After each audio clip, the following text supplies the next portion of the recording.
அன்னியாசி armies இன்னைக்கு நம்ம டேயோங்கோட எஃப்எஃப்னா your mafia husband tortures you because you rejected him அதோட எபிசோட் 4 தான் பார்க்க போகிறோம்.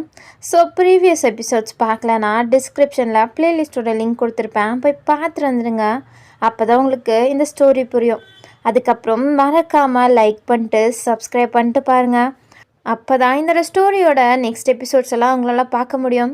சரி வாங்க நம்ம டைரெக்டாக இந்த வீடியோக்குள்ளே போயிடலாம். ஸ்டார்டிங் சீன்லேயே ஜிமினை தான் காமிக்கிறாங்க. ஜிமின் அப்படியே உட்காந்துட்ருக்காரு, ஒரு மாதிரி சைலண்ட்டாக. இவர் இப்படியெல்லாம் உட்கார ஆளே கிடையாது அப்படின்ற மாதிரி பார்த்துட்டு இருந்தா. அவர் டேயோங்கோட அம்மா அப்பாவுக்கு முன்னாடி தான் உட்காந்துட்ருக்காரு. அங்கே டேயோங்கோட அம்மா தான் சொல்லு, என்ன நடந்துட்டுருக்காங்க, வயனுக்கும் டேயோங்க்கும் எப்படி ஓடிட்டுருக்கு அப்படின்ட்டு எல்லாத்தையும் விசாரிச்சிட்ருக்காங்க. அப்போ ஜிமின், அது ஒன்றும் இல்லையே, நார்மலாக தான் போயிட்டுருக்கு.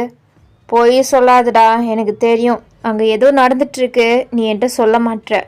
டேயாங் ஏதோ காரணமாக தான் வயனை மேரேஜ் பண்ணிகிட்ருக்கான்.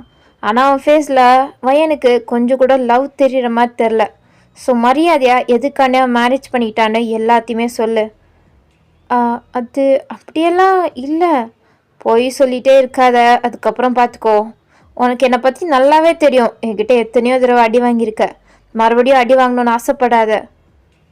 அப்போது ஜிமின் ஒரு மாதிரி பார்க்குறாரு. ஆனால் எதையும் சொல்லணும் அப்படின்ற மாதிரிலாம் ஜிமினுக்கு தோணலை. அதனால அமைதியாகவே இருக்காரா. இங்கே பாரு, டேயாங்க்கு தெரியாமல் எத்தனையோ தடவை வந்து என்கிட்ட எல்லா உண்மையே சொல்லியிருக்க. அதே மாதிரி இப்பயும் சொல்லிட்டா உனக்கு நல்லது. என்னவோ பெரிய துரோகம் பண்ணுற மாதிரிலாம் நடிச்சிட்டு இருக்காத. இது நீ 2வது தடவை டேயாங்க்கு துரோகம் பண்ணுற மாதிரி நினச்சிக்கிட்டு மரியாதை சொல்லு அப்படின்ட்டு சொல்லிட்டு இருக்க. ஸோ ஜிமினுக்கு ஒரு மாதிரி தான் இருக்குது. ஸோ வேறு வழி இல்லாமல் அவர் நடக்கிறது எல்லாத்தையும் சொல்கிறாரு. அதாவது டேயாங் உங்களை பழி வாங்குறதுக்காண்டி தான் மேரேஜ் பண்ணிக்கிட்டான், அதுக்கப்புறம் இப்போ கூட உங்களை டார்ச்சர் தான் பண்ணிகிட்ருக்கான் அப்படின்ற மாதிரி தான் ஜிமின் சொல்கிறாரு. அதை கேட்டுட்டு அவங்க சிரிக்கிறாங்க. எதிர்பார்த்தது தான், நல்ல வேலை அவனுக்கு இன்னும் உண்மை தெரியல அப்படின்ற மாதிரி அவங்களுக்கு கொஞ்சம் ரிலாக்ஸ்டாக தான் இருக்குது. ஏன்னா இப்போ ஒன்றும் டேயாங் அவங்களோட கண்ட்ரோல் கிட்ட இல்லைல்ல. ஸோ அதனால் டேயாங் என்ன பண்ணுவானே புரிஞ்சுக்க முடியாது. ஸோ அதனால தான் உண்மை தெரியாமல் இருக்கிறது நல்லதுன்ற மாதிரி தான் அவங்க இருக்காங்க.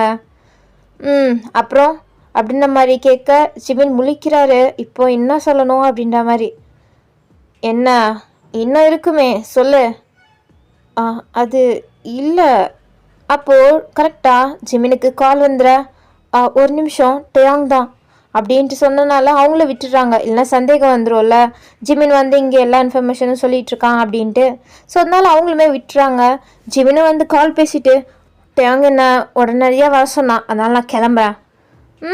இப்போ போ, ஆனால் இன்னொரு நாள் வந்து எல்லாத்தையும் என்கிட்ட சொல்லிட்டு தான் போகணும் நீ அப்படின்ட்டு அவங்க சொல்ல, ஜிமினும் சரின்ற மாதிரி அமைதியாக அங்கேருந்து கிளம்பிட்டாரு. இருந்தாலும் ஜிமின் எதுக்கு இவ்வளோ பம்புறாருன்னு தான் புரியல. அதுவும் இல்லாமல் எதுக்கு ஜிமின் வந்து இவங்ககிட்ட எல்லா இன்ஃபர்மேஷனும் சொல்லணும்.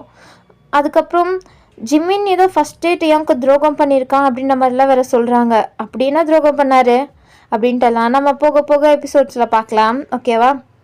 ஸோ அதே நேரத்தில் இங்கிட்டு நீங்கள் தான் ஒரு மாதிரி பாவமாக உட்காந்துட்ருக்கீங்க உங்கள் ரூம் பால்கனியில் உட்காந்துட்டு டேயாங் நடந்துக்கிட்டே தான் யோசிச்சு பார்க்குறீங்க.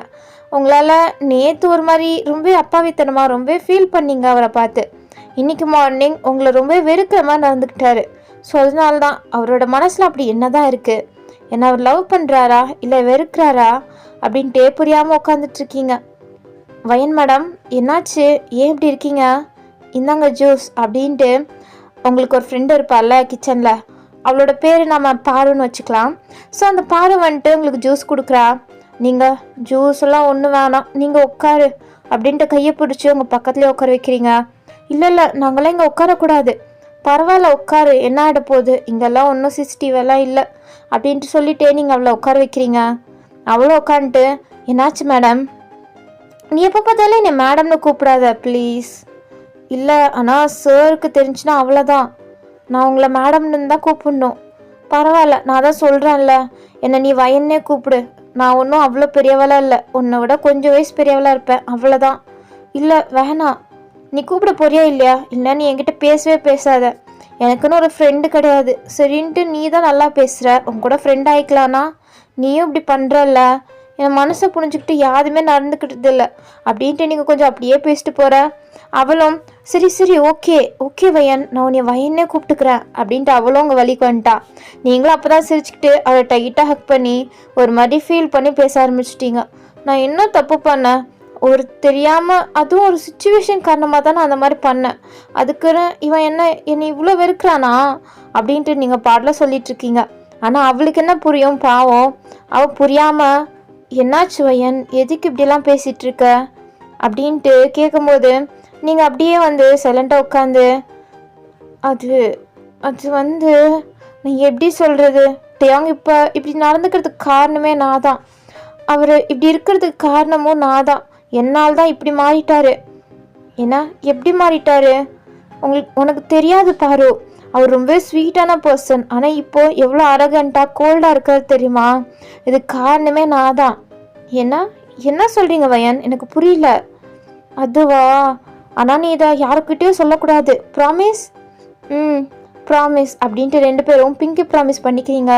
அதுக்கப்புறம் நீங்கள் தான் சீக்ரெட் மாதிரி அவர்கிட்ட எல்லா விஷயத்தையுமே சொல்கிறீங்க. அவங்களோட அம்மா அப்பா மிரட்டினால தான் நீங்கள் இப்படி பண்ணது அப்படின்ட்டுலாம். அவளும் இதெல்லாம் கேட்டுட்டு ஷாக் ஆகுறா. என்ன சொல்கிற வயன்? ஆமாம், இதுதான் நடந்தது. அப்போ நீ இதை டியாங் சார்கிட்ட சொல்லியிருக்கலாம்ல? சொல்லியிருக்கலாம் தான், ஆனால் சொன்னால் அதுக்கப்புறம் டேங்கோட அம்மாவுக்கும் சண்டை வந்துருச்சுன்னா, அதுவும் இல்லாமல் என்னைய சீப்பான கேரக்டர் பணத்துக்காண்டி என்னை விட்டு போயிட்டியா அப்படின்னு நம்ம நினச்சாருனா அது என்னால் தாங்க முடியாது. அதனால தான் நான் இன்னும் சொல்லலை. ஐயோ வயன், ஆனால் நீ சொல்லியிருந்தா டேங் சார் உன்னை இவ்வளோ வெறுத்திருக்க மாட்டார்ல, உன்னை லவ்லியாக பார்த்துட்டு இருந்திருப்பாரு. ஏன் வயன்? இல்லை வேணாம் வயன், ஆனால் நீ சொல்கிறது தான் நல்லது. ஆனால் இப்போ தெரிய வேணான்னு நினைக்கிறேன். பின்ன எப்போ வயன் சொல்ல போற? அது அவருக்கே ஒரு நாள் உண்மை தெரிய வரும், அப்போ பார்த்துக்கலாம். சரி, இப்போது அவங்க டேங்கோட அம்மா அப்பா சைலண்டாக இருக்காங்கன்னா அப்போ அதுக்காச்சும் காரணம் இருக்கும்ல. ஒருவேளை அவங்க ஏதாச்சும் பிளான் வச்சுக்கிட்டு தான் இப்போ அமைதியாக இருக்காங்கன்னா அப்போ என்ன வயன் பண்ணுவ? ஆமாம் இல்லை, அதுவும் கரெக்டு தான். அப்பயே எங்கள் அப்பா வச்சு தான் மிரட்டினாங்க. இப்பயும் அவங்க அதே மாதிரி பண்ணிட்டா என்ன பண்ணுறது? அதுவும் இல்லாமல் எங்கள் அப்பா எப்படி இருக்காருன்னு கூட நான் பார்க்கல. நான் போய் அவரை பார்க்கணுமே. அவர் சேஃபாக இருக்காரான்னு தெரிஞ்சுக்கிட்டு அப்புறம் தானே எனக்கு கொஞ்சம் நிம்மதியாக இருக்கும். இப்போ நான் என்ன பண்ணுறது? இங்கேருந்து தப்பிச்சு கூட போக முடியாது, இங்கே இவ்வளோ பாடி கார்ட்ஸ் இருக்காங்க. என்ன பண்ணுறது அப்படின்ட்டு மண்டே கொண்டு நீங்கள் யோசிச்சுட்ருக்கீங்க. அவளுமே என்ன பண்ணுறது நம்ம தான் யோசிச்சுட்ருக்கா. அப்போ நீங்கள் அப்படியே திரும்பி பாரு, இது ஒன்றால் மட்டும்தான் முடியும். ஏன்னா என்னாலையா? நான் என்ன பண்ணணும்? ப்ளீஸ் என்னை எப்படியாச்சும் இந்த வீட்டை விட்டு மட்டும் வெளில கூப்பிட்டு போ. எங்கள் அப்பா எப்படி இருக்காங்கன்னு மட்டும் பார்த்துட்டு நான் மறுபடியும் வந்துடலாம் ப்ளீஸ் அப்படின்ட்டு கெஞ்சிரிங்க. அவன் முடியாதுன்ற மாதிரி தான் அனுப்பிடிக்கிறா. ப்ளீஸ் எனக்காண்டி அப்படின்ட்டு நீங்கள் ரொம்பவே கெஞ்ச, அதுவும் ஒரு மாதிரி அழுகிற மாதிரி ஃபேஸ் வச்சுட்டு கெஞ்சிட்ருக்கீங்க. எனக்கு என் அப்பா தான் முக்கியம், என் அப்பாக்காண்டி தான் நான் இவ்வளோத்தையும் பண்ணேன், ப்ளீஸ் எனக்கு மட்டும் ஹெல்ப் பண்ண பாரு அப்படின்ட்டு நீங்கள் கெஞ்சிரிங்க. அவளும் ஓகேன்ற மாதிரி சொல்கிற மாதிரி தான் உங்களை பார்க்குறா. ஸோ அந்த சீன் அப்படியே கட்டானா இங்கிட்டு ஜிமின் தான். அவர் இப்போது ஆஃபீஸ் ரூமுக்கு தான் வந்துட்டுருக்காரு. டேயாங் அங்கே தான் இருக்கார். ஸோ அவர் லன்ச் டைம் சாப்பாடு என்ன சாப்பிட்றது அப்படின்ற மாதிரி யோசிச்சுட்டே அப்படியே டேயாங்கோட ஆஃபீஸ் ரூம்குள்ளே வர அங்கிட்டு டேயாங் உட்காந்து சாப்பிட்டுட்டு இருக்காரு. அதோ ஏதோ வீட்டு சாப்பாடு மாதிரி வச்சு சாப்பிட்டுட்டு இருக்காரா? என்னடா புதுசாக இருக்குது, யார் கொடுத்தா? வீட்டு சாப்பாடு மாதிரி இருக்குது அப்படின்ட்டு வந்து டேபிள் மேலே உட்காந்து பார்த்துட்ருக்காரு. ஓ புரிஞ்சுது அப்படின்ட்டு அந்த சாப்பாடை எடுத்து ஜிமினும் சாப்பிட போக அப்போ டேயாங் தடுத்துட்டு, நீ ஏன் சாப்பிட்ற? போ, கேன்டீனில் நிறைய சாப்பாடு இருக்கும், போய் வாங்கி சாப்பிடு. அது என்ன, என் தங்கச்சி சாப்பாடை நான் சாப்பிடக்கூடாதா? அப்போ டேயாங், என்ன இது வயனோட சாப்பாடெல்லாம் கிடையாது. பொய் சொல்லாத, எனக்கு தெரியும் இது வயனோட சாப்பாடு தான். இது உன்னோட வீட்டிலேருந்து தான் பார்சல் பண்ணி இங்கே எடுத்துகிட்டு வந்து நீ சாப்பிட்டுட்டு இருக்கணுமே, எனக்கு நல்லாவே தெரியும். ரொம்பலாம் நடிக்காதடா அப்படின்ட்டு அப்படியே அந்த சாப்பாடை வாயில் வச்சு, பரவாயில்லையே நல்லா தான் சமைச்சிருக்கா, என் தங்கச்சி கிரேட் தான், அப்படியே அம்மா சமைக்கிற மாதிரியே சமைச்சிருக்கா. அப்போ டேயாங் புரியாமல் பார்த்துட்டு, என்ன அம்மா சமைக்கிற மாதிரியா? அதுவா, அது எல்லா பொண்ணுங்களுக்கும் அவங்க அம்மா சமைக்கிற மாதிரி தான் கைப்பக்குவம் வரும். ஸோ அதனால தான் நான் அப்படி சொன்னேன். எங்கள் அம்மாவோட டேஸ்ட்டும் கொஞ்சம் இப்படி தான் இருக்கும், எங்கள் அம்மாவும் இப்படி தான் சமைப்பாங்க. ஸோ அதனால தான் சொன்னேன். ஓ அப்படியா? ஆனால் நீ தான் சின்ன வயசில் இங்கே வந்துட்டியே, அப்புறம் எப்படி உனக்கு ஞாபகம் இருக்கும்? சின்ன வயசில் நான் என் அம்மா கூட தானே இருந்தேன், அப்போ எனக்கு ஞாபகம் இருக்கா தான் என்ன? கரெக்டு தான் அப்படின்ட்டு டேயாங்கும் அதுக்கப்புறம் சாப்பிட ஆரம்பிச்சிட்டாரு. அதுவும் ரொம்ப ரசிச்சு டேய் இது உனக்கே ஊரா தெரியலையாடா, வீட்டில் அந்த பொண்ணை கஷ்டப்படுத்துகிற மாதிரி பேசிட்டு வந்துட்டு இப்போ என்னன்னா ரசிச்சு சாப்பிட்டுட்டு இருக்க. உன்னையெல்லாம் திருத்த முடியாது. அந்த பொண்ணு பாவம் எவ்வளோ ஃபீல் பண்ணியிருப்பா. நீயும் இருக்கியே வேஸ்ட்டு ஜென்மண்டா. அது இருக்கட்டும், உனக்கு எப்படி தெரியும் இது வைனோட சாப்பாடு தானே? எனக்கு ஏன் தெரியாது, எனக்கு எல்லாமே தெரியும். எல்லாமேனா எனக்கு தெரியாமல் எந்த இன்ஃபர்மேஷனும் வெளிலையும் போகாது உள்ளேயும் வராது அப்படின்ட்டு ஜிமின் அவ்வளோ கெத்தாக சொல்கிறாரு. அப்போ டியாங், ஓ அப்படின்னா உனக்கு தெரியாமல் எதுவுமே நடக்காது அப்படி தானே அப்படின்ட்டு முறைச்சிக்கிட்டே டியாங் கேட்க ஜிமின் ஒரு மாதிரி பார்த்துட்டு அப்படிதான் அப்படின்ற மாதிரி சொல்கிறாரு. ஸோ அந்த சீன் அப்படியே கட் ஆகுது.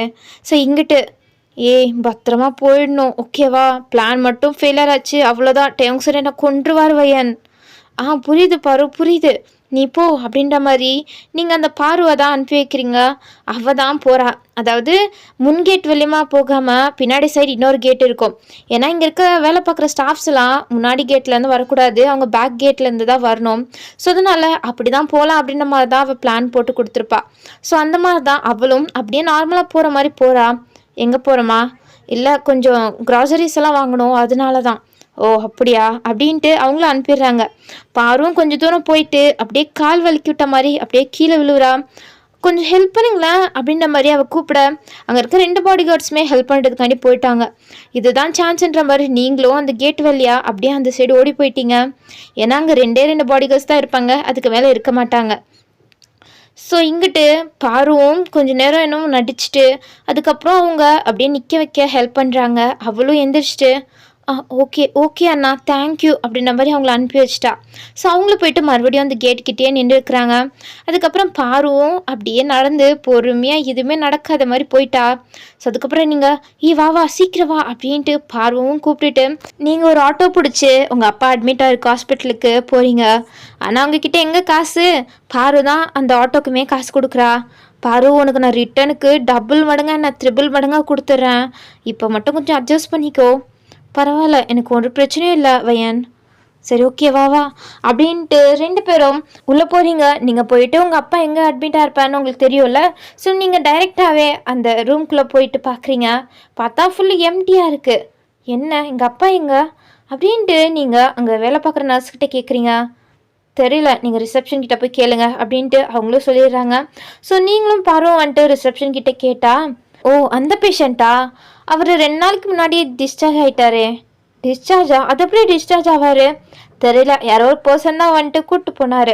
அது எப்படி நீங்கள் இவ்வளோ கேர்லெஸ்ஸாக சொல்லலாம்? நான் தான் உங்களோட பொண்ணு, ஏன் பர்மிஷன் இல்லாமல் நீங்கள் எப்படி எங்கள் அப்பாவை டிஸ்சார்ஜ் பண்ணுவீங்க அப்படின்ட்டு நீங்கள் பெரிய சண்டையே பிடிக்க ஆரம்பிச்சிட்டிங்க. ஏன்னா உங்கள் அப்பாவை யார் கூப்பிட்டு போனால் என்னன்னே உங்களுக்கு தெரியல. என் அப்பாவுக்கு என்ன தவிர வேறு யாருமே கிடையாது, நீங்கள் எப்படி அப்படியே விடலாம்? இல்லை மேம், அவர் தான் வந்துட்டு என்னோட அப்பா அப்படின்ற மாதிரி சொல்லிட்டு கூப்பிட்டு போனார். ஏன்னா அப்பாவா? எங்கள் அப்பாவுக்கு நான் ஒரு பொண்ணு தான், வேறு யாருமே கிடையாது. நீங்கள் எப்படி இவ்வளோ கேர்லெஸ்ஸாக நடந்துக்கலாம் அப்படின்ட்டு பெரிய சண்டையாக பண்ணிகிட்ருக்கீங்க. பாரு, வையன் கொஞ்சம் பொறுமையாக வையன் வேணாவா போயிடலாம். அது எப்படி என்னால் போக முடியும்? என் அப்பாவுக்கு என்ன ஆச்சுன்னு தெரியாமல் என்னால் எப்படி போக முடியும் அப்படின்ட்டு நீங்கள் சண்டை போட்டுகிட்டே இருக்கீங்க. அப்போது அங்கே எல்லாமே கூட்டமே சேர்ந்துருச்சு, அவ்வளோ ஜோராக சண்டை போட்டுட்ருக்கீங்க. அப்போது பின்னாடிலேருந்து அதை நான் சொல்கிறேன் அப்படின்ட்டு ஒரு வாய்ஸ் கேட்க நீங்கள் அப்படியே ஷாக் ஆகுறீங்க. ஏன்னா அந்த வாய்ஸ் யாருதுன்னு உங்களுக்கு நல்லாவே தெரியுது. அப்போது அந்த கூட்டத்துலேருந்து அப்படியே டியாங் தான் உள்ளே வர்றாரு. நீங்கள் அப்படியே திரும்பி பார்க்குறீங்க. அப்போ பாரு அந்த கூட்டத்துக்குள்ளேயே போய் மறைஞ்சிக்கிட்டா. ஏன்னா பாரு தான் ஹெல்ப் பண்ணான்னு தெரிஞ்சிச்சுன்னா அவ்வளோதான், டியாங் அவளை என்ன பண்ணுவார்னே தெரியாது. ஸோ அதனால் அவள் அப்படியே கூட்டத்துக்குள்ளேயே போய் அங்கேருந்து அப்படியே கிரேட்டாக எஸ்கேப் ஆயிட்டா. ஏன்னா டியாங் உங்களை பார்த்துட்டாரு, டியாங் உங்களை சேஃபாக வீட்டுக்கு கூப்பிட்டு வந்துடுறாரு. ஆனால் அவளுக்கு அப்படி இல்லையே. ஸோ அதனால் அப்போது டியாங் அப்படின்ட்டு உங்கள் வாயிலேருந்து வாய்ஸே வர மாட்டேங்குது. அப்போது பின்னாடி சிம்மின்னு தான் நிற்கிறாரு. ஐயோ இவ வேற இதுக்கு இந்த மாதிரிலாம் வேலை பண்ணுறா அப்படின்ற மாதிரி தான் உங்களை பாவமாக பார்த்துட்ருக்காரு. டியாங் நீங்கள் இங்கே என்ன பண்ணுறீங்க? அதை நான் தான் கேட்கணும், நீங்கள் என்ன பண்ணிகிட்ருக்க? அது நான் என் அப்பாவை பார்க்க வந்தேன். என் பெர்மிஷன் இல்லாமல் உன்னை யார் வெளில வர சொன்னா?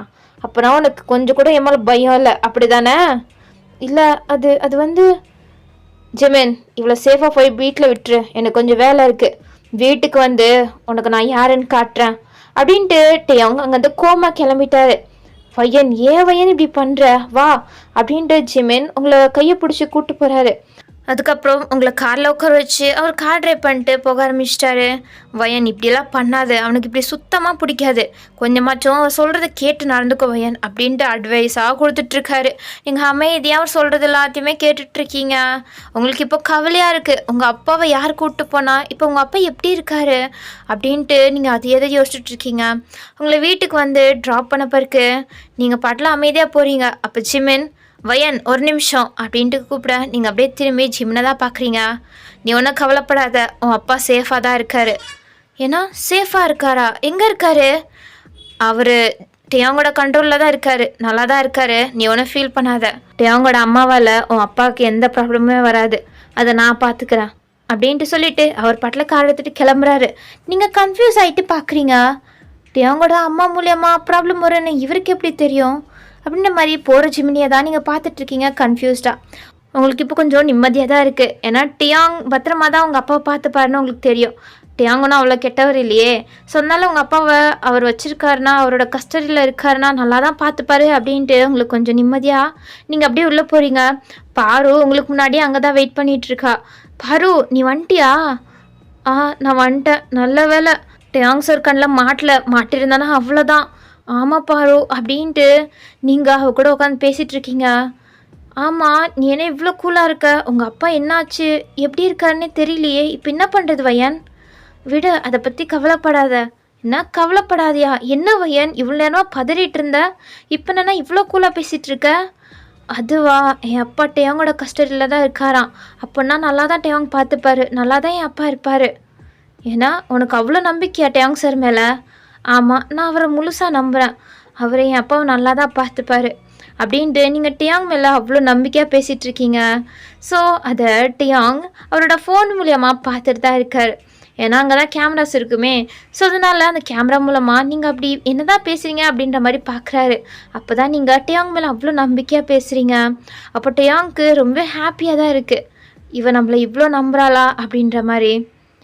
ஆனால் நீங்கள் ரூம்குள்ளே அவர்கிட்ட எல்லா உண்மையும் சொல்லியிருப்பீங்கள்ல, அதெல்லாம் டேயோங் பார்த்துருக்க மாட்டார், ஏன்னா அங்கே தான் சிசிடிவியே இல்லையே. ஸோ அதனால் இது மட்டும்தான் அவருக்கு தெரியுது. ஸோ இப்போது அப்படியே அந்த ஃபோனை க்ளோஸ் பண்ணி அவர் பாக்கெட்டுக்குள்ளே வச்சுக்கிட்டு அவர் அப்படியே நடந்து போயிட்டுருக்காரு. வேறு எங்கேயும் இல்லை, உங்கள் அப்பாவை பத்திரமா சேஃபாக வச்சுருக்காரு அந்த பிளேஸுக்கு தான். ஸோ அவர் அந்த ரூம்குள்ளே என்ட்ரி ஆனால் அங்கே டாக்டர், நர்ஸ் அப்படின்ட்டு உங்கள் அப்பாவுக்கு தேவையான எல்லா சலுகையுமே அங்கே இருக்குது. ஸோ அதனால் உங்கள் அப்பாவை ரொம்பவே நல்லா தான் பார்த்துட்ருக்காரு டேயோங். ஸோ டியாங் பார்த்துட்டு அவருக்கு என்ன ப்ராப்ளம் அப்படின்ட்டு கேட்க அந்த டாக்டரும், அதுவா, அவரெல்லாம் நடக்க முடியாது, ரொம்ப வீக்காக இருக்கார், கையும் கொஞ்சம் ஃபேஸையும் தான் அசைக்க முடியும், மற்றபடி எந்த மூமெண்ட்டுமே கிடையாது. ஆமாம், அவர் எத்தனை நாளாக இப்படி இருக்கார்? அது ஒரு 10 வருஷத்துலேருந்து அவர் இப்படி தான் இருக்காருன்னு நினைக்கிறேன். ஏன்னா 10 வருஷமா? 10 வருஷம் இல்லை, அதுக்குலேருந்து ஜாஸ்தியாக கூட இருக்கலாம்.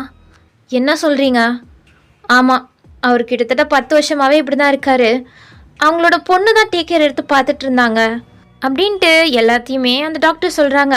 அப்போ டியாங்க்கு ஒரு மாதிரி கன்ஃபியூஸ்ட் ஆகுது. அப்போனா நாங்கள் ஸ்கூல் படிக்கும் போதுலே அவங்க அப்பாவுக்கு இப்படி ஆயிடுச்சா? அப்போலேருந்தே வயன் இப்படி தான் டேக் கேர் எடுத்து அவளையும் பார்த்துக்கிட்டு அவரோட அப்பாவையும் பார்த்துட்ருக்காளா அப்படின்ட்டு அவர் ஒரு மாதிரி கன்ஃபியூஸ்டாக யோசிச்சுட்டே, சரி ஓகே பத்திரமா பார்த்துக்கோங்க, ஓகே சார் அப்படின்ட்டு டியாங் கிளம்ப போகிறாரு. அப்போது பின்னாடிலேருந்து ஏதோ சவுண்ட் கேட்க டியாங் திரும்புகிறாரு. பார்த்தா உங்களோட அப்பா தான் பக்கத்தில் இருந்த ஒரு பாக்ஸை அப்படியே தட்டி விட்டுருக்காரு. ஸோ டியாங் என்னன்ற மாதிரி பார்க்க அவர் தான் இங்கே வா அப்படின்ற மாதிரி டியாங்கை தான் கூப்பிட்றாரு. ஸோ டியாங், நானா? ஆமாம் அப்படின்ற மாதிரி தலையாச்சும் கூப்பிட்றாரு. சார் உங்களை தான் கூப்பிட்றாரு. சரி நீங்கள் கிளம்புங்க, நான் பார்த்துக்கிறேன் அப்படின்ட்டு டியாங் அங்கே இருக்க எல்லாரையுமே அனுப்பி வச்சுட்டு அவர் அப்படியே உங்கள் அப்பா பக்கத்தில் தான் வராரு. அப்போது பெண்டாவு அப்படின்ற மாதிரி அவர் சிக்னல் கொடுக்க ஸோ டேங்கும் லைட்டாக பெண்டாகிறாரு. அப்போ டேங்கோட கன்னத்தை பிடிச்சி, என் பொண்ணு உன்னை ரொம்ப லவ் பண்ணுறா, அவளை கொஞ்சம் பத்திரமா நல்லா பார்த்துப்பியா அப்படின்ற மாதிரி அவர் ரொம்ப அழுத மாதிரி ஒரு மாதிரி ரொம்ப வரியிடாக தான் கேட்குறாரு உங்கள் மேலே இருக்க பாசத்தில். அப்போ டேங்கும் உங்களோட அப்பா கையை பிடிச்சி, எனக்கு தெரியும் அவள் என்னை ரொம்ப லவ் பண்ணுறான்னு, நான் அவளை பத்திரமா பார்த்துப்பேன் அப்படின்ட்டு சொல்கிறாரு. இதை ஜிமின் அப்போ தான் வந்திருப்பார். அதுவும் வயன் என்ன ரொம்ப லவ் பண்ணுறா, அவளை நான் பத்திரமா பார்த்துப்பேன் அப்படின்ட்டு டேங் சொன்ன வார்த்தை ஜிமின் காதில் நல்லாவே விழுகுது. என்ன அப்படின்ட்டு ஷாக் ஆகி போதான் ஜிமின். அப்படியே நின்றுட்டுருக்கும் போதே கரெக்டாக டேங் வெளில வந்துட்டாரு. அப்போ ஜிமின் எதுவுமே கேட்காத மாதிரி அமைதியாக பார்த்துட்ருக்க. என்ன அவளை வீட்டில் விட்டியா? சேஃபாக விட்டுட்டேன். வா அப்படின்ட்டு ஜிம்னை கூப்பிட்டு டேயாங்குமே அங்கேருந்து கிளம்புறாரு. இங்கே என்ன நடந்துட்டுருக்குன்னே உங்களுக்கு புரியலல்ல. டேயாங் என்னமோ உங்ககிட்ட அப்படி நடந்துக்கிட்டு இங்கே வந்துட்டு ஒரு மாதிரி நடந்துக்கிறாரு. அதுவும் இல்லாமல் எல்லா உண்மையும் தெரிஞ்ச மாதிரி வேறு பேசிகிட்டு இருக்காரு. ஒருவேளை டேயாங்க்கு எல்லா உண்மையும் தெரிஞ்சிருக்குமோ? ஆனால் எப்படி தெரிஞ்சிருக்கோம்? அது எதுவுமே தெரியாமல் தானே உங்களை மேரேஜ் பண்ணிக்கிட்டாரு. அதுக்கப்புறம் தெரிஞ்சிருக்குன்னா அது நீங்கள் சொன்னால் தான் தெரிஞ்சிருக்கோம். அப்படி நீங்களும் சொல்லலைன்னா வேறு எப்படி? ஃபர்ஸ்ட் ஆஃப் ஆல் அவருக்கு உண்மை தெரியுமா அப்படின்றதே கொஞ்சம் டவுட்டு தான். அதெல்லாம் நம்ம போக போக பார்க்கலாம். இப்போது இந்த சைடு டேயாங்கோட அம்மா தான். அவங்க அடங்குற மாதிரி தெரில. நீங்கள் எதிர்பார்த்த மாதிரியே உங்கள் அப்பா வச்சு தான் அவங்கள மறுபடியும் மடக்கலாம் அப்படின்ட்டு பிளான் போட்டு உங்கள் அப்பாவை எப்படியாச்சும் கடத்திடலாம் அப்படின்ட்டு தான் பிளான் போட்டாங்க. ஆனால் அவங்களோட பாடிகார்டு வந்து, மேம் சாரி, நாம் அங்கே போகிறதுக்காட்டியும் டேயாங் சார் என்னோட அப்பாவை தூக்கிட்டாரு. ஏன்னா அவன் எதுக்கு இப்படி பண்ணணும் தெரியல மேம். இந்த பிளானை போச்சா? என்கிட்ட இருந்த ஒரே பிளான் இது தான். இதையும் அந்த டேயாங் நாசம் பண்ணிட்டான். இப்போ வேறு என்ன பண்ணுறது? பெரிய பிளானாக போட்டாகணும் அப்படின்ட்டு இப்போ கொஞ்சம் சீரியஸாகவே அவங்க பிளான் போட ஆரம்பிச்சிட்டாங்க. என்ன பண்ண காத்துட்ருக்காங்களோ. இங்கிட்டு நீங்கள் அது தெரியாமல் சோஃபாவில் உட்காந்து உங்கள் ரூமில் அப்படியே கனவு கண்டுட்ருக்கீங்க, உங்கள் லெக்ஸை ஹக் பண்ணிட்டு. வேறு யாரை பற்றி? டேயாங்கை பற்றி தான். மார்னிங் அவரை நினச்சி அழுதுட்டு இருந்தீங்க. இப்போ என்னன்னா அவருக்காண்டியே எதிர்பார்த்து காத்துட்ருக்கீங்க. இதே பழப்பா போச்சு உங்களுக்கு. ஏன்னா அவர் தான் உங்கள் அப்பாவை ரொம்ப சேஃபாக பார்த்துட்ருக்காருன்னு உங்களுக்கு ஒரு நம்பிக்கை வந்துருச்சு. ஸோ அதனால தான் டேயாங்காண்டே நீங்கள் ஆசாசியாக காத்துட்ருக்கீங்க. அப்போது கரெக்டாக டேயாங் உள்ளே வராரா? நீங்கள் அப்படியே தூங்குற மாதிரி ஆக்டிங் பண்ணுறீங்க. ஏன்னா எப்போவுமே டேயாங் தானே உங்களை தூக்கிட்டு போய் பெட்டில் அவர் பக்கத்தில் ஹக் பண்ணி தூங்குவார். ஸோ அதே மாதிரி இன்றைக்குமே பண்ணுவார் அப்படின்ட்டு தான் எதிர்பார்த்துக்கிட்டே நீங்கள் அப்படியே சோஃபாவில் தூங்குற மாதிரி நடிச்சிட்ருக்கீங்க. அப்போ உள்ள டேயாங் தான் வராரு. வந்துட்டு பார்க்குறாரு. எப்போ பார்த்தாலும் இதே பல்பாக போச்சு, உனக்கு அங்கே தான் தூங்கினா ஆசைனா அங்கேயே தூங்கிக்கோ அப்படின்ற மாதிரி மைண்டில் சொல்லிக்கிட்டு அவர் போய் ஃப்ரெஷ்அப்லாம் ஆகிட்டு வந்து பெட்டில் ரொம்ப டயர்டாக படுக்கிறாரு. அவருக்கு ரொம்ப டயர்டாக தான் இருக்குது. அவர் ஃபேஸ்லேயே அந்த டயர்ட்னஸ் நல்லாவே தெரியுது. ஸோ அவர் பாட்டில் உங்களை கண்டுக்காமல் படுத்து தூங்குறாரா? நீங்களும் டேயாங் வந்து தூக்குவார். அப்படியே தூக்கிட்டு போய் பிரைடல் ஸ்டைலில் பெட்டில் அவர் பக்கத்தில் படுக்க வச்சு ரொம்ப டைட்டாக ஹக் பண்ணுவார் அப்படின்ட்டு எதிர்பார்த்துட்டு நீங்கள் இருக்க அவர் தூங்கிட்டாரு. ஸோ நீங்கள் கொஞ்சம் நேரத்துக்கு அப்புறம் தான் எந்திரிச்சு பார்க்குறீங்க. பார்த்தா டேயாங் தான் அவரோட கேஷுவல் ட்ரெஸ்ஸுக்கு மாறிட்டு போய் படுத்து தூங்குறாருல. என்ன இன்னைக்கு நம்மளை தூக்கிட்டே போக்கானோ அப்படின்ட்டு நீங்கள் கொஞ்சம் செல்லமான கோவத்தில் தான் எந்திரிச்சு டேயாங் பக்கத்தில் போய் பார்க்குறீங்க. அவர் ரொம்ப டயர்டாக தூங்குறாரு. அவர் ஃபேஸே ஒரு மாதிரி ரொம்ப வீக்காக இருக்க மாதிரி தான் இருக்குது. என்னதான் அவர் அழகாக இருந்தாலும் ஹேண்ட்ஸமாக இருந்தாலும் அந்த டயர்ட்னஸ் ஃபேஸ்லேயே தெரியும்ல, அப்படி தான் அவருக்கு இருக்குது. படுத்தோடனே அப்போ அவன் தூங்கிட்டார் போல். அது உங்களுக்கு நல்லாவே உணர முடியுது. என்னோட டேயாங் ரொம்ப கஷ்டப்படுறான்ல அப்படின்ட்டு நீங்கள் அப்படியே அவர் ஹேர்ஸை அப்படியே தடவி கொடுத்துட்ருக்கீங்க. கொஞ்சம் நேரத்துக்கு அப்புறம் நீங்களும் சரி தூங்கட்டும், நம்ம அங்கேயே போய் தூங்கிக்கலாம் அப்படின்ட்டு நீங்கள் அப்படியே அங்கேருந்து எந்திரிக்க போகிறீங்க. அப்போது உங்கள் கையை டேயாங் பிடிக்கிறாரு. நீங்கள் அப்படியே பார்க்குறீங்க, இன்னும் தூங்கலையா அப்படின்ற மாதிரி. அவர் அப்படியே கண் முழிச்சிட்டு, இன்னும் கொஞ்சம் நேரம் இப்படியே பண்ணு, நல்லா இருக்கு அப்படின்ட்டு வந்து உங்கள் மடியில் சொகுசாக படுத்துக்கிட்டாரு. நீங்கள் ஏன்னா கேட்கலையா? அப்பயே பண்ணிட்டு இருந்ததையே பண்ணிட்டுரு, எனக்கு டயர்டாக இருக்குது, நான் கொஞ்ச நேரம் தூங்கிக்கிறேன் அப்படின்ட்டு சொல்லிட்டு அவர் கண்ணை மூடி தூங்க ஆரம்பிச்சிட்டாரு. நீங்களும் சரின்ட்டு ஒரு மாதிரி வெக்கப்பட்டுட்டே அவர் தலையை கோதி விட்டுட்ருக்கீங்க. அது அவருக்கு ரொம்பவே பிடிச்சிருக்கு. ஏன்னா யாரும் இந்த மாதிரி பண்ணதில்லை அவருக்கு. ஸோ அதனால தான் இந்த மாதிரி ஒரு புதுசாக அவருக்கு அந்த பாசம் கிடைக்கிற மாதிரி அவருக்கு ஃபீல் ஆகுது. ஸோ அதனால தான் உங்களை அப்படியே பண்ண சொல்கிறாரு. நீங்களும் அப்படியே பண்ணிகிட்ருக்கீங்க. கொஞ்ச நேரத்தில் நீங்களுமே அசந்து அப்படியே உட்காந்த மாதிரியே தூங்கிட்டீங்க பெட்டில் சாஞ்சு. ஸோ நீங்கள் தூங்கிட்டீங்க, ஆனால் அவர் எங்கே தூங்கினாரு? ஸோ அவரே முழிச்சு அப்படியே உங்கள் ஃபேஸை தான் பார்க்குறாரு. நீங்கள் அப்படியே சின்ன குழந்தை மாதிரி படுத்து தூங்கிட்டுருக்கீங்க. அப்போ அவர் அப்படியே எந்திரிச்சு உங்கள் கன்னத்தை பிடிச்சி, வயன் கூடிய சீக்கிரம் எல்லாமே சரியாயிடும் அப்படின்ட்டு அவங்க லிப்ஸ்லேயே ஒரு கிஸ் பண்ணிவிட்டு உங்களை அவர் பக்கத்துலேயே படுக்க வச்சு நீங்கள் எதிர்பார்த்த மாதிரியே ஹக் பண்ணி தூங்க ஆரம்பிச்சிட்டாரு. அந்த ஹக்கில் நீங்கள் கொஞ்சம் கூட அசைய முடியாது, அவ்வளோ டைட்டாக ஹக் பண்ணிகிட்ருக்காரு. ஸோ அப்படியே தான் நைட் எல்லாமே ஸ்கிப் ஆகிருக்கும். நெக்ஸ்ட் டைம் மார்னிங் வரையுமே அந்த ஹக்கை டேயாங் விடலை. நீங்கள் தான் ஃபஸ்ட்டு முழிக்கிறீங்க. முழிச்சு பார்த்தா டேயாங்கோட ஃபேஸ் தானே. ஸோ நீங்கள் அப்படியே பார்த்து குட் மார்னிங் டேயாங் அப்படின்ட்டு வெக்கப்பட்டே சொல்கிறீங்க. ஆமாம், நான் உட்காந்துட்டு தானே தூங்கிட்டு இருந்தேன், நான் எப்போ படுத்தேன்? இது ஒன்றால் வேலை தானா அப்படின்ட்டு டேயாங்கோட நோஸ் அப்படியே க்யூட்டாக டச் பண்ணுறீங்க. அதுக்கப்புறம் இன்னைக்கு என்ன சார் ரொம்ப அழகாக இருக்கீங்க, அது தூங்கும் போது இவ்வளோ அழகாக இருக்கே டியாங் அப்படின்ட்டு நீங்கள் டியாங்கை பார்த்து அட்மையர் ஆகிறீங்க. அதுக்கப்புறம் சரி ஓகே அப்படின்ட்டு அப்படியே வெக்கப்பட்டுட்டே நீங்கள் அப்படியே அவர்கிட்ட போய் அவர் லிப்ஸ்லேயே கிஸ் பண்ணுறீங்க. அதுவும் ஒரு தடவை கிஸ் பண்ணல, 3 தடவை கிஸ் பண்ணி நீங்கள் அப்படியே விலக போகிறீங்க. அப்போ டியாங்கு நீங்கள் என்னமோ விழுக தான் போகிறீங்க அப்படின்ட்டு உங்களை பிடிக்கிறேன்ற பேரில் அப்படியே உங்கள் மேலே வராரு. அப்போது உங்களோட பாடியும் அவரோட பாடியும் அப்படியே உரச நீங்கள் அப்படியே ஒரு மாதிரி ஷாக் ஆகி போய் டேங்க பார்க்குறீங்க. டேங்க அப்படியே முழிச்சிட்டு உங்களை தான் பார்க்குறாரு. நீங்கள் அவரையே பார்க்க அவர் உங்களையே பார்க்க அப்படின்ட்டு 2 பேரோட ஐஸுமே மீட் ஆகிட்டுருக்கு. அப்போ நீங்கள் அப்படியே அவரை ரொம்ப லவ்வோட பார்த்துட்ருக்க, அவரும் அப்படியே உங்களை கிஸ் பண்ணுற மாதிரியே உங்கள் கிட்ட வந்துட்டுருக்காரு. ஸோ நீங்களுமே வெக்கப்பட்டுட்டு ஐஸை டைட்டாக க்ளோஸ் பண்ணிக்கிட்டீங்க. அப்போ உங்கள் கிட்ட வரையும் வந்தவர் என்ன நினச்சாரோ உங்களை விட்டுட்டு அவர் அப்படியே வாஷ்ரூம்குள்ளே போயிட்டாரு. நீங்கள் என்ன கிஸ் பண்ண தானே வந்தார், அப்புறம் எதுக்கு போனார் அப்படின்ட்டு நீங்கள் போராட்டே அங்கே தான் பார்த்துட்ருக்கீங்க. ஆனால் அவர் கண்டுக்காமல் வாஷ்ரூம்குள்ளே போயிட்டாரு. இங்கிட்டு நீங்கள் எப்போ பார்த்தாலும் நம்ப வச்சு ஏமாத்துறதே இவனோட வேலை அப்படின்ட்டு நீங்களும் அந்த ரூமை விட்டு அப்படியே கீழே போயிட்டீங்க. கொஞ்சம் நேரத்துக்கு அப்புறம்ட்டு அவரோட ஜாகிங் ட்ரெஸ்ஸில் வந்துட்டு உங்களை தான் தேடுறாரு. பட் நீங்கள் தான் அங்கே இல்லையே. சரி ஓகே அப்படின்ட்டு அவரும் ஜாகிங் பண்ணுறதுக்காண்டி அப்படியே வீட்டை விட்டு வெளில போயிட்டாரு. போகிறட்டையாங்க நீங்கள் கிச்சன்லேருந்து பார்க்குறீங்க, நம்ம எங்கே அப்படின்ட்டு கூட கண்டுக்காம இவன் பாட்டில் போகிறான். இவன் உண்மையாகவே நம்மளை லவ் பண்ணுறாரா இல்லை இல்லையா, நாம தான் அப்படி தப்பாக நினைக்கிறோமோ அப்படின்ற மாதிரி உங்களுக்கே கன்ஃபியூஸ் ஆகிடுச்சு. இங்கிட்ட டேயாங்கும் ஜாகிங்கெல்லாம் முடிச்சுட்டு மறுபடியும் ஒரு 1/2 hour அப்புறம் தான் வீட்டுக்குள்ளே வராரு. வரும்போதே பாரு அவருக்காண்டி ஜூஸ் வச்சுட்டு வெயிட் பண்ணிகிட்டு இருக்கா. ஸோ வந்த டேயாங்கும் அந்த ஜூஸை வாங்கி குடிச்சிட்டு வயனங்க அவள் தான் சமைச்சாளா, இன்றைக்கி பிரேக்ஃபாஸ்ட் என்ன அப்படின்ட்டு லைனாக கொஷின் கேட்க, சார் இன்றைக்கி வயன் மேடம் சமைக்கல, நாங்கள் தான் சமைச்சோம். ஏன் அவள் ஏன் சமைக்கல? இல்லை அவங்களே சமைப்பாங்க தான் வெயிட் பண்ணோம், பட் அவங்க எதுவும் பண்ணாமல் இருக்க நாங்களே சமைச்சிட்டோம். ஓ ஓகே, அவள் எங்கே? வயன் மேடம்மா அவங்க டெரஸில் தான் இருக்காங்க. டெரஸ்லையா? ஆமாம். அவள் எங்கே என்ன பண்ணுறா?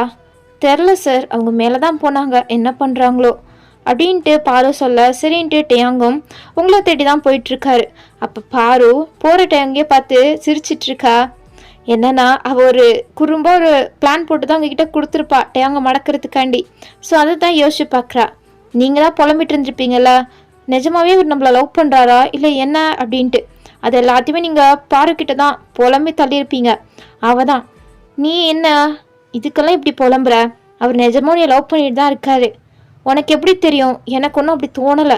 சரி ஓகே இப்போ பார்க்கலாம், நான் வந்துட்டு ஒரு பிளான் சொல்கிறேன், அதே மாதிரி பண்ணு, அப்போ தெரிஞ்சிடும். என்ன பிளான் அப்படின்ட்டு நீங்களும் ஆர்வமாக கேட்க, அதுவா நிறையா பசங்களுக்கு ரொம்ப ஃபிட்டான பொண்ணுங்களை பார்த்தா தான் ரொம்ப பிடிக்கும். நீ என்ன எந்த எக்ஸசைஸும் பண்ணுற மாதிரி தெரியல, ஒரே மாதிரி தான் இருக்க. என்ன இதுதான் சாக்குன்னு எனக்கு கலாய்க்கிறியா? இல்லை அப்படி சொல்லலை, நீ பாரு டெரஸில் போயிட்டு நீ எக்ஸசைஸ் பண்ணு, அதுவும் பாடிக்கு கரெக்டாக ஃபிட் ஆகிற மாதிரி ஒரு மாதிரி ஃபிட்டு ட்ரெஸ் போட்டுட்டு நீ போய் எக்ஸசைஸ் பண்ணு. நான் டேங் சார் வந்தோடனே உன்னை பார்க்குறதுக்கு அனுப்பி வைக்கிறேன். அப்போ டேங் சார் வந்து உன்னை அந்த ஃபிட்டான ட்ரெஸ்ஸில் பார்த்து உன்னோட ஷேப்பில் அப்படியே மயங்கிடுவார். அதுக்கப்புறம் என்ன நடக்குமோ அது உன்னோட விருப்பம்தான் அப்படின்ட்டு வெக்கப்பட்டே அவள் சொல்கிறா. உங்களுக்குமே ஒரு மாதிரி வெக்கமாக வருது. இதெல்லாம் நடக்குமா? நடக்கும் வையன், ட்ரை பண்ணி பாரு, எல்லா பசங்களும் மயங்கிடுவாங்க, சொன்னால் கேளு அப்படின்ட்டு அவள் பிளான் போட்டு கொடுத்துருப்பா. ஸோ அதனால தான் நீங்களுமே ஒரு மாதிரி ஆசைப்பட்டு நீங்கள் போய் அப்படியே ஃபிட்டான ட்ரெஸ் போட்டுக்கிட்டு நீங்கள் டெரஸ்க்கு போயிருந்துருப்பீங்க. ஸோ இப்போ அவள் பிளான் போட்ட மாதிரியே டேங்குமே கரெக்டாக அனுப்பி வச்சிட்டா. ஸோ அதனால தான் பிளான் சக்சீட் ஆகிடணும் அப்படின்ட்டு அவளும் குஷியாக அவள் போய் அவளோட வேலையை பார்க்க ஆரம்பிச்சிட்டா. எங்கிட்ட டேங்கும் அப்படி அவள் என்னதான் பண்ணுறா அப்படின்ட்டு அப்படியே டெரஸ் தான் வந்து பார்க்குறாரு. அங்கே ஒரு மாதிரி நல்லா இருக்குது அந்த சன்ஷைன், அதில் நீங்கள் அப்படியே அழகாக எக்ஸசைஸ் பண்ணுறீங்க. உங்களுக்கு எக்ஸசைஸ்லாம் பண்ண வராது தான், இருந்தாலும் சின்ன சின்ன எக்ஸசைஸ் வரும்ல, ஸோ அதெல்லாத்தையும் தான் நீங்கள் ட்ரை பண்ணி பார்த்துட்ருக்கீங்க. உங்களுக்கு அதுக்கப்புறம் பிடிச்சே போச்சு. ஏன்னா ஒரு மாதிரி வாகமாக ஒரு மாதிரி நேச்சுரலாக அது ஒரு மாதிரி ஃப்ரெஷ்ஷாக இருக்கும்ல மார்னிங் எக்ஸசைஸ் பண்ணுறது. ஸோ அந்த மாதிரி உங்களுக்கு ஃபீல் ஆகிட்டு இப்போ பிடிச்சி போய் நீங்கள் எக்ஸசைஸ் பண்ணிகிட்ருக்கீங்க. டேங்க்கு நீங்கள் எதுவும் ஏஞ்சல் வானத்துலேருந்து இறங்கி வந்த மாதிரி தான் தெரியுது. ஏன்னா உங்கள் மேலே அப்படியே அந்த சன்லைட் பட்டு உங்கள் ஃபேஸ் எல்லாம் பலன்னு மின்ன, அதில் நீங்கள் அப்படியே தேவதமாக தெரியுங்க. அதுவும் இல்லாமல் உங்கள் ஸ்ட்ரக்சர் கரெக்டாக தர்ற மாதிரி வேறு ட்ரெஸ் போட்டிருக்கீங்க. அவர் நீங்கள் எதிர்பார்த்த மாதிரியே அவரோட மூட் அப்படியே சேஞ்ச் ஆகுது. அவர் அப்படியே ஸ்டன்னாகி போய் உங்களை அப்படியே விடாமல் தான் பார்த்துட்ருக்காரு. அதில் வேற நீங்கள் எக்ஸசைஸ் பண்ணுறேன்னு கையை தூக்க காலை தூக்க அப்படின்ட்டு பண்ணிகிட்ருக்க உங்களோட ஹிப்ஸ் எல்லாம் ஒரு மாதிரி ரிவீலிங்காக தெரிஞ்சிட்ருக்கு. அதெல்லாம் அவர் அப்படியே கண்ணை கூட இமைக்காமல் பார்த்துட்ருக்காரு. நீங்கள் அப்போ தான் யதார்த்தமாக எக்ஸசைஸ் பண்ணுற மாதிரியே திரும்புகிறீங்க. அப்போ தான் டேயாங் பார்த்துட்ருக்குது உங்களுக்கும் தெரியுது. ஸோ நீங்கள் டேயாங் அப்படின்ட்டு நீங்களும் ஒரு மாடுலேஷனில் கூப்பிட அப்போ அவர் அப்படியே உங்களை தான் நிமிர்ந்து பார்க்குறாரு. நிமிர்ந்து பார்த்துக்கிட்டே அப்படியே அவர் உங்கள் கிட்ட வர நீங்களும் ரொம்ப அழகாக அவரை பார்த்து சிரிக்கிறீங்க. ஸோ அப்படியே உங்கள் கிட்ட வந்து உங்களை ரொம்ப டைட்டாக ஹக் பண்ணி உங்களோட டாப்குள்ளே அவரோட கையை விட்டு அப்படின்ட்டு ஒரு மாதிரி ஹாட்டாக அந்த ஹக் இருக்கும். அப்படின்னு பார்த்தா நீங்கள் எதிர்பார்த்தே பார்த்துட்ருக்கீங்க. ஆனால் நீங்கள் டியாங் அப்படின்ட்டு கூப்பிட்ட பிறகு டியாங் ரியாலிட்டிக்கு வந்துட்டு நீ இங்கே என்ன பண்ணிகிட்ருக்க? அது எக்ஸசைஸ் பண்ணிகிட்டு இருந்தேன். ஓ அப்படியா அப்படின்ட்டு மேலேயும் கீழேயும் உங்களை ஒரு மாதிரி பார்க்குறாரு. நீங்களும் வெக்கப்பட்டு சிரிச்சிட்ருக்கீங்க. ஏதோ ரொமான்ஸ் தான் நடக்க போகுது அப்படின்ட்டு எதிர்பார்த்துக்கிட்டு. ஆனால் நெக்ஸ்ட்டு சீனில் உங்களை அப்படியே அந்த வாலில் பிளாக் பண்ணி உனக்கு எவ்வளோ தைரியம் இருந்தா ஏன் பர்மிஷன் இல்லாமல் நேற்று தப்பிச்சு ஓடிருப்ப அப்படின்ட்டு கேட்குறாரு. இன்னும் மறைக்கலையா நீங்கள் அப்படின்ற மாதிரி ரியாக்ஷனில் நீங்கள் பார்க்குறீங்க. என்ன எவ்வளோ தைரியம் தான் தப்பிச்சு போயிருப்ப? அது எப்படி நீ தனியாக போயிருக்க வாய்ப்பே இல்லை. உனக்கு யார் ஹெல்ப் பண்ணா? எனக்கு யாரும் ஹெல்ப் பண்ணல அப்படின்ட்டு நீங்கள் பார்வை மாட்டி விடக்கூடாதுன்னு தான் சொல்லிகிட்ருக்கீங்க. இல்லை யாரும் ஹெல்ப் பண்ணாமல் இங்கேருந்து தப்பிச்சு போக வாய்ப்பே இல்லை. இல்லை நான் உண்மையாக தான் சொல்கிறேன். நானே தான் தப்பிச்சு போனேன். யாருக்கும் இதுக்கும் சம்மந்தமே இல்லை. ஓ அப்படியா, சரி ஓகே அது இருக்கட்டும். இன்னொரு வாட்டி எங்கேயாச்சும் தப்பிச்சு போனேன்னு வச்சுக்க, அவ்வளோதான். உன் அப்பா என்னோட கஸ்டடியில் தான் இருக்காரு தெரியும்ல? தெரியும். அப்படின்னா இதுக்கப்புறம் தப்பிச்சு போகிறாந்தா உன்னோட அப்பாவை ஞாபகம் வச்சுக்கிட்டு தப்பிச்சு போ அப்படின்ட்டு கோமா சொல்லிட்டு உங்களை விட்டு கிளம்புறாரு. டியாங் ஆனால் நான் தப்பிச்சு போயிருந்தாலும் மறுபடியும் உங்ககிட்ட தான் தேடி வந்திருப்பேன் அப்படின்ட்டு நீங்கள் சொல்கிறீங்க. அப்போ அவர் அப்படியே ஸ்டாப் ஆகுறாரு. ஆனால் திரும்பி பார்க்கல. ஆனால் இங்கே சொன்ன வார்த்தை அவருக்கு ஒரு மாதிரி ஹாப்பினஸ்ஸாக தான் இருக்குது. ஆனால் அதை வெளியே காமிச்சிக்காம அவர் அப்படியே அங்கேருந்து போயிட்டாரு. நீங்கள் இவன் இருக்கானே, இவன் மேலே எக்ஸ்பெக்டேஷன் வைக்கிறதே தப்பு தான். எப்போ பார்த்தாலும் நம்மளோட எதிர்பார்ப்பை நாசம் பண்ணுறதே வெளியே வச்சு சுற்றிட்டுருக்கான் அப்படின்ட்டு நீங்கள் அதுக்கப்புறம் பாருக்கிட்ட தான் போய் புலம்பி தள்ளிட்டுருக்கீங்க. இந்த டியாங் இருக்கானே ஒரு சைக்கோவாக இருப்பான் போல். நான் எதோ எதிர்பார்த்து அவனுக்காண்டி எல்லாம் பண்ணால் லாஸ்ட் எண்டில் என்னை எப்படி தவிக்க விட்டுட்டு தான் போகிறான் பாரு. இப்போ என் அப்பாவை வச்சு என்னை மிரட்டுறான். நான் கூட அவன் பத்திரமா என்னோட அப்பாவை பார்த்துப்பான்னு நினச்சா என் அப்பாவை வச்சு என்னை மடக்கலாம், என்னை கண்ட்ரோல் பண்ணலான்னு பார்க்குறான். இவனால நான் என்ன பண்ணுறது அப்படின்ட்டு நீங்கள் பாருக்கிட்ட டியாங்க திட்டிகிட்டு இருக்கீங்க. பாருவும் என்ன சொல்கிறது இப்போது அப்படின்ற மாதிரி நீங்கள் சொல்கிறது எல்லாத்தையுமே கேட்டுட்ருக்கா பொறுமையாக. ஸோ ஓகே, நம்ம இதோட இந்த எபிசோடை முடிச்சுக்கலாம். அதுக்கப்புறம் நம்ம சப்ஸ்கிரைபரில் ஒருத்தங்க 20 எபிசோட்ஸ் போட சொன்னாங்க. பட் போட முடியுமான்லாம் தெரியல.